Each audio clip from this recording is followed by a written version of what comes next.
Welcome students, मैं doctor Smita Sharma और मैं आपको बीएससी पार्ट सेकंड का पेपर सेकंड पढ़ा रही हूँ। इसके अंतर्गत हमने 2 यूनिट कर ली। तीसरी यूनिट का हमने एक चैप्टर कर लिया था। उसका जो यूनिट थर्ड में एक चैप्टर और है वो है अकॉस्टिक्स ऑफ बिल्डिंग्स, भवनों में ध्वनिकता। लेकिन ये चैप्टर हम लास्ट में पढ़ेंगे, क्योंकि इससे संबंधित जो पैरामीटर्स हम इसमें काम में लेंगे वो हमारे यूनिट 5 के अंदर जो पैरामीटर्स की डेफिनेशन है वो यूनिट 5 में दी हुई है।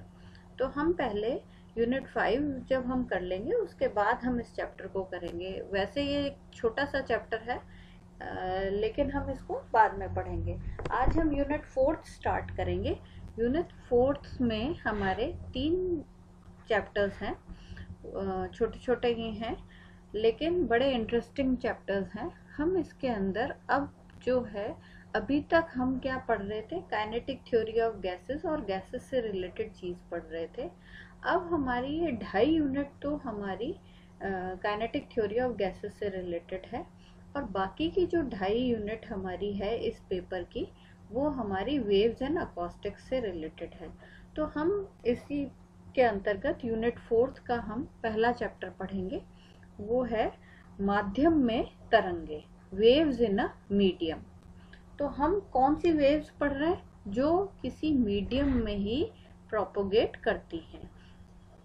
तो सबसे पहले ये हमारे यूनिट 4 का फर्स्ट चैप्टर है, आप इसको ध्यान में रखिए। तो इसके अंदर सबसे पहले हम जो डेफिनेशन देंगे वो है हमारी वेव, तरंग क्या होती है। तो तरंग क्या होती है? एक्चुअल में तरंग जो है वो ऊर्जा को एक बिंदु से दूसरे बिंदु तक ट्रांसफर करने की एक साधारण सी विधि है।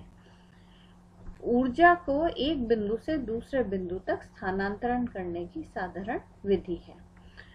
तो तरंग गति क्या हुई? वेव मोशन क्या हुआ? वेव मोशन ऊर्जा को किस प्रकार से एक स्थान से दूसरे स्थान स्थानांतरित किया जाता है, वो हमारा प्रकार तरंग गति कहलाता है। अब तरंग गति के जो है भाई, जो ये वेव्स हैं इनको हम बहुत तरीके से डिवाइड कर सकते हैं, अलग अलग कैटेगरीज में डिवाइड कर सकते हैं। लेकिन हम यहाँ पे क्योंकि माध्यम की बात कर रहे हैं, हम 2 ब्रॉड कैटेगरीज बनाएंगे। 2 प्रकार की तरंगे होंगी हमारी। एक तो होती है हमारी प्रत्यास्थ तरंग गति और दूसरी तरंग कह लो या उसकी जो गति होगी वो तरंग गति हो जाएगी। और दूसरी हमारी होती है विद्युत चुंबकीय तरंग गति। इंग्लिश में हम बोलेंगे इलास्टिक और मैकेनिकल वेव्स और एंड इट्स मोशन, और electromagnetic waves and it's motion. तो इन दोनों वेव्स में अंतर क्या है? इन दोनों तरंगों में बेसिकली अंतर क्या है? इलास्टिक और या मैकेनिकल वेव्स वो वेव्स होती हैं जिन्हें एक स्थान से दूसरे स्थान पर ऊर्जा स्थानांतरित करने के लिए एक माध्यम की आवश्यकता होती है। बगैर माध्यम के ये प्रोपोगेट नहीं कर सकती। और दूसरी जो विद्युत चुंबकीय तरंगे होती है, इलेक्ट्रोमैग्नेटिक वेव्स होती हैं, वो किस प्रकार की होती हैं? वो उनको माध्यम की आवश्यकता नहीं होती, वो बगैर किसी माध्यम के एक स्थान से दूसरे स्थान पर प्रोपोगेट कर सकती हैं। अब हम इसके अंदर इलास्टिक वेव्स के बारे में पढ़ेंगे। तो इलास्टिक वेव्स क्या हैं? ये एक प्रकार का विक्षोभ, तरंग गति जो है एक प्रकार का डिस्टर्बेंस है। विक्षोभ का मतलब डिस्टर्बेंस, जो माध्यम में एक स्थान से दूसरे स्थान की ओर अग्रसर होता है। जैसे आपने मान लो पानी के अंदर एक पत्थर डाला तो उससे एक वेव क्रिएट होती है और वो क्या करती है, उस स्थान से दूसरे स्थान तक पार्टिकल्स को डिस्टर्ब करती है। तो ये डिस्टर्बेंस कैसे होता है कि जब हम माध्यम के अंदर जो कण है वो क्या करते हैं, जब हम कोई एनर्जी या डिस्टर्बेंस प्रोड्यूस करते हैं तो वो कण जो है वो दोनों ओर आवर्त गति करना शुरू करते हैं, सिंपल हार्मोनिक मोशन करना शुरू कर देते हैं। और इस मोशन के कारण ऊर्जा जो है एक स्थान से दूसरे स्थान पर चली जाती है या ऊर्जा का हस्तांतरण होता है। अब ये जो हमारी प्रत्यास्थ तरंगे हैं, इनको भी हम दो प्रकार में डिवाइड कर सकते हैं। कैसे कर सकते हैं? एक तो होती है हमारी अनुप्रस्थ तरंगे और दूसरी होती है हमारी अनुदैर्ध्य तरंगे। यानी पहली है हमारी ट्रांसवर्स वेव्स, दूसरी है हमारी लॉन्गिट्यूडनल वेव्स। ये दो प्रकार की हमारी वेव्स होती हैं। तो हम इन दोनों वेव्स के, क्योंकि हम माध्यम में तरंगे काम में लेंगे, तो हम इन दोनों वेव्स को डिटेल में पढ़ेंगे और इनसे संबंधित जो इनकी वेग है, इनकी जो गति है, वो समीकरण हम ज्ञात करेंगे। लेकिन पहले हम एक समतल प्रगामी तरंग का समीकरण ज्ञात करेंगे। तो कैसे निकालेंगे हम समतल प्रगामी तरंग? देखो, समतल प्रगामी तरंग जो है वो निकालने के लिए इसको हम कहते हैं plane progressive equation, wave equation. तो प्लेन प्रोग्रेसिव वेव इक्वेशन निकालना हमारा बड़ा ही आसान सा कंसेप्ट हम लेके चलेंगे, वो करते हैं। तो सबसे पहले हमारे को इसमें ये पता होना चाहिए कि हमारी प्रोग्रेसिव वेव क्या है। तो प्रोग्रेसिव वेव क्या है? ऐसी तरंग गति जिसमें ऊर्जा का स्थायी विस्थापन हो, उसे प्रगामी तरंग कहते हैं। यानी प्रोग्रेसिव वेव वो है जिसके अंदर डिस्प्लेसमेंट जो है वो स्टेबल रहे, है ना। एनर्जी जो है उसका स्टेबल डिस्प्लेसमेंट होना चाहिए, ऐसी वेव मोशन। तो वो हमारी मतलब एनर्जी एक जगह से शुरू हुई और दूसरी जगह चली गई, वापस लौट के नहीं आई, तो वो हमारी प्रोग्रेसिव वेव होगी। तो ऐसे के लिए हम इसको सरलता पूर्वक समझने के लिए हम इस गति को, वैसे 3 डायमेंशनल होती है, लेकिन हम इसको सरलता से समझने के लिए 1 डायमेंशन मोशन को ही स्टडी करते हैं, क्योंकि हम एक इक्वेशन फॉर्म करना चाह रहे हैं। तो हम क्या करते हैं, एक विमीय गति ले ली हमने, है ना। इसको हम कहाँ पर, ऐसी गति कहाँ देख सकते हैं हम? ऐसी गति हमने, जैसे कोई एक डोरी है उसको कस के बांध दिया और उसमें हमने एक विक्षोभ या उसमें एक झटका दिया, तो उससे एक पल्स जनरेट हुआ और वो पल्स हमारी आगे प्रोपोगेट करती है। तो उसके लिए हमने ये मान लिया कि माना कोई एक खिंची हुई डोरी है, उसमें v वेग से धनात्मक दिशा में गति करती हुई प्रगामी तरंग की कल्पना हम कर लेते हैं। तो हमने क्या करा, जैसे मान लो यहाँ से यहाँ तक खिंची हुई डोरी थी, उसमें हमने एक पल्स जनरेट करी और वो पल्स धीरे धीरे यूं प्रोपोगेट करती हुई इधर आगे चली गई। तो ये एक फॉर अ पर्टिकुलर इंस्टेंट ये एक पल्स आपको दिखाई दे रही है। और इसके अंदर जो ये पल्स की जो आकृति है ये नहीं बदलेगी, ये प्रारंभ में इस जहां पर पैदा की गई वहां पर होगी, फिर धीरे धीरे टाइम के साथ अलग अलग स्थानों पे ट्रेवल करना शुरू कर देगी, कुछ इस तरीके से होगी। तो और हमने ये मान लिया कि x बराबर 0 पर यहाँ पर सोर्स है, मतलब यहाँ पर जो डिस्टर्बेंस या सोर्स है जो भी है वो x बराबर 0 पर स्थित है, और t समय पश्चात उसका जो y दिशा में जो विस्थापन, y में जो उसका विस्थापन है वो इस व्यंजक द्वारा दिया जाता है, y बराबर ft से दिया जाता है। यहाँ f जो है वो t का कोई फंक्शन होगा। तो ये हमने सारी चीजें अज्यूम कर ली पहले।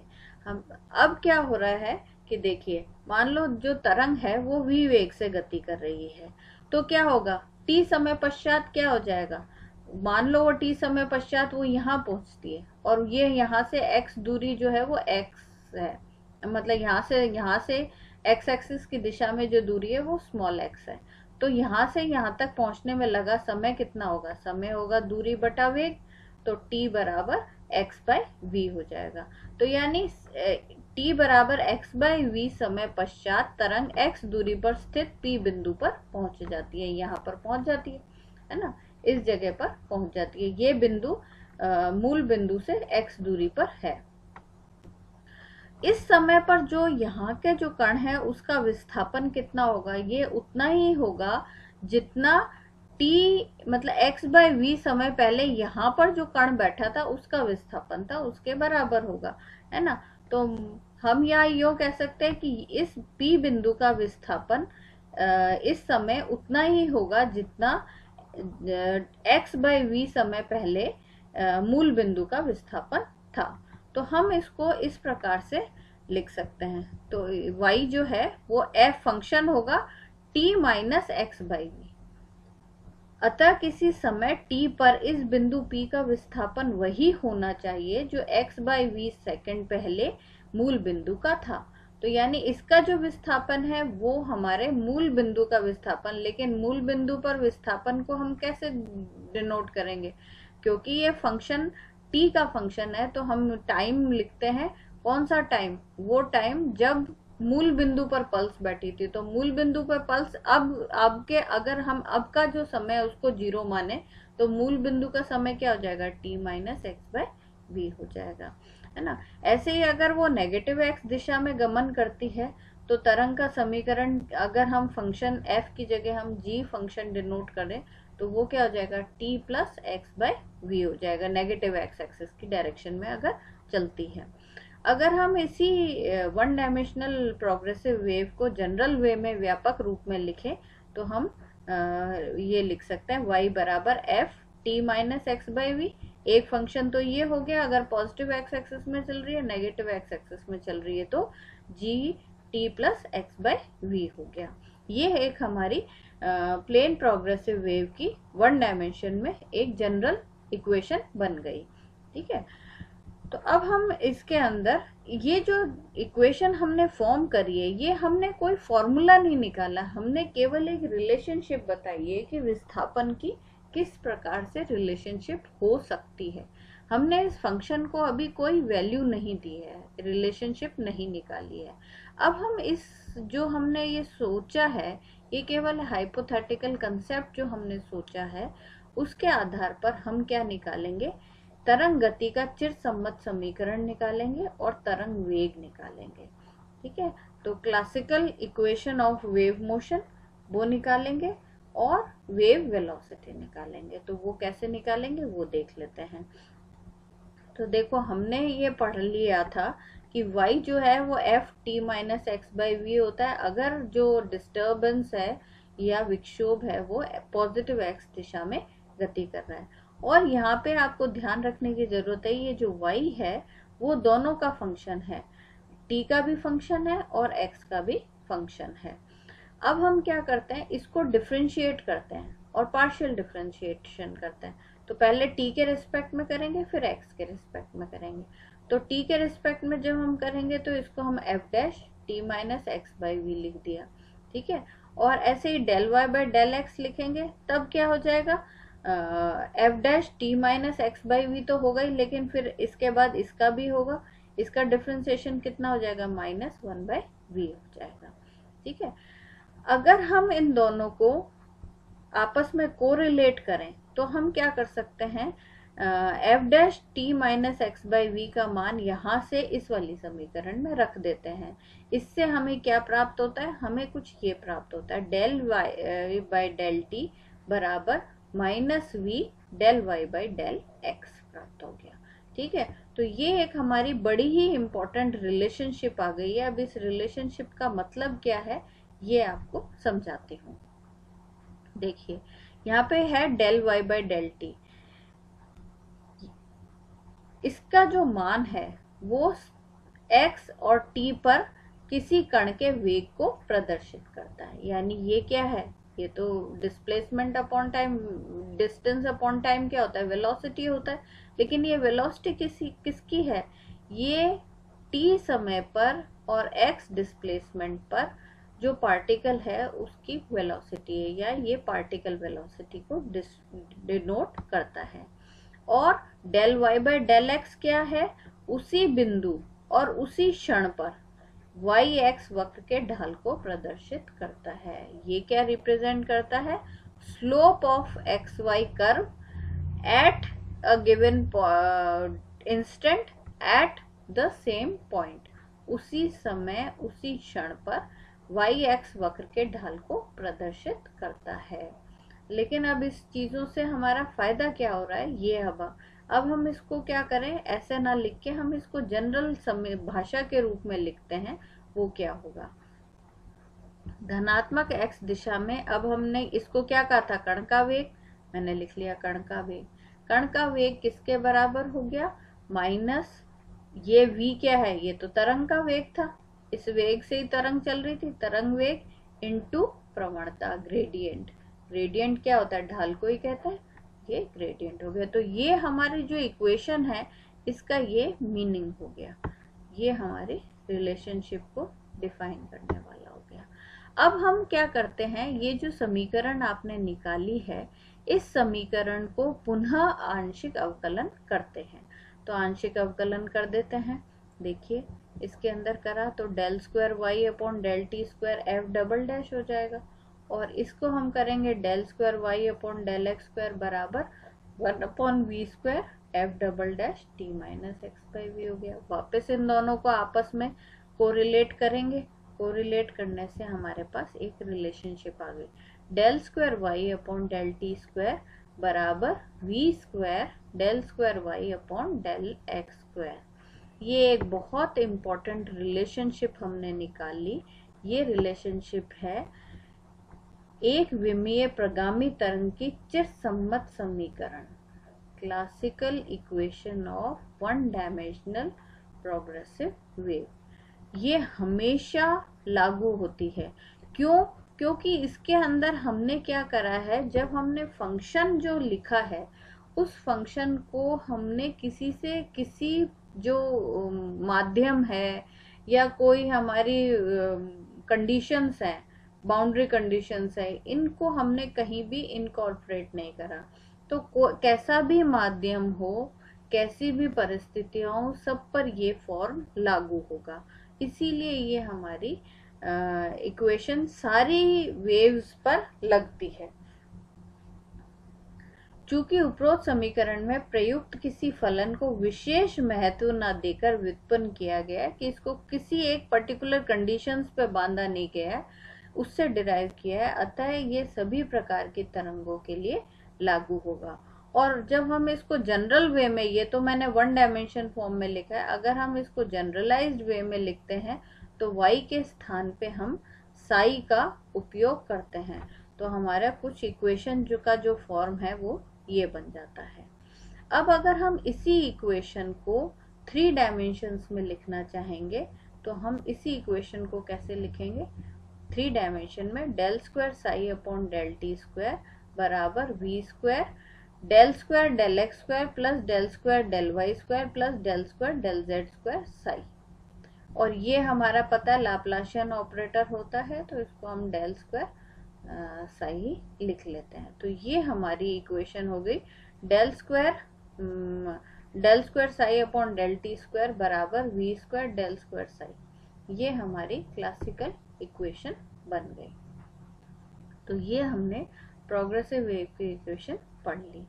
अब हम इसके अंदर ये जो हमने प्रोग्रेसिव वेव पढ़ी है एक विमीय, हम इसका एग्जाम्पल करेंगे।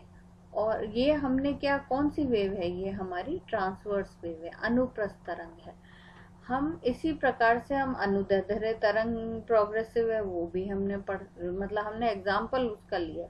तो हम क्या करेंगे, अब इस चैप्टर के अंदर हम सबसे पहले अनुप्रस्थ तरंग लेंगे, उसके संदर्भ में वेग निकालेंगे, फॉर्मूला, वेग का फॉर्मूला डिराइव करेंगे। और दूसरा हमारा है अनुदैर्ध्य तरंगे, लॉन्गिट्यूडनल वेव्स, उनकी जो वेलोसिटी है वो क्या होगी, उसका फॉर्मूला डिराइव करेंगे। तो सब पहले आज हम थोड़ा सा ब्रीफली मैं बता देती हूँ, वैसे हम डेरिवेशन अगले लेक्चर में करेंगे। हम करेंगे ट्रांसवर्स वेव। अब पहले तो ये पता होना चाहिए आपको कि ट्रांसवर्स वेव क्या होती है और लॉन्गिट्यूडनल वेव्स क्या होती हैं। तो पहले ट्रांसवर्स वेव जो होती हैं वो होती तो हमारी इलास्टिक मतलब ट्रांसवर्स वेव वो होती हैं जिसमें पार्टिकल्स जब वो कहीं से जाती है, किसी माध्यम में से गुजरती हैं, तो जो पार्टिकल्स है वो उस वेव से परपेंडिकुलर दिशा में सरल आवर्त गति करते हैं। अगर ऐसा होता है तो जो तरंग होती है वो हमारी अनुप्रस्थ तरंग कहलाती है, यानी उसमें जो माध्यम के कण है वो तरंग गति की दिशा के लंबवत दिशा में कंपन करते हैं, तो वो तो हमारी कहलाती है अनुप्रस्थ तरंगे। और अनुदैर्ध्य तरंगे हमारी क्या होती है, अनुदैर्ध्य तरंगे वो तरंगे होती हैं जो किसी माध्यम से गुजरने के बाद उसके जो गुजरती हैं, तब उसके जो माध्यम के जो कण हैं वो तरंग गति की दिशा में ही कंपन करते हैं, और इस कंपन के कारण वो गति जो वेव है वो प्रोग्रेस करती है। तो अनुप्रस्थ तरंगों में क्योंकि कण माध्यम के कण तरंग की दिशा में गति करते हैं, तो इसके अंदर तो संपीड़न और विरलन पैदा होता है, यानी रेरिफेक्शन और कंप्रेशन बनते हैं। और अनुप्रस्थ तरंग में क्योंकि माध्यम के कण तरंग गति की लंबवत दिशा में कंपन करते हैं, इसलिए हमेशा वहां पर श्रिंग और गर्त निर्मित होते हैं, यानी क्रेस्ट और ट्रफ निर्मित होते हैं। तो ये हम इन दोनों ही तरंगों की विशेषताओं के बारे में हम जानकारी प्राप्त करेंगे इसके अगले लेक्चर में। आज इतना ही करेंगे। धन्यवाद।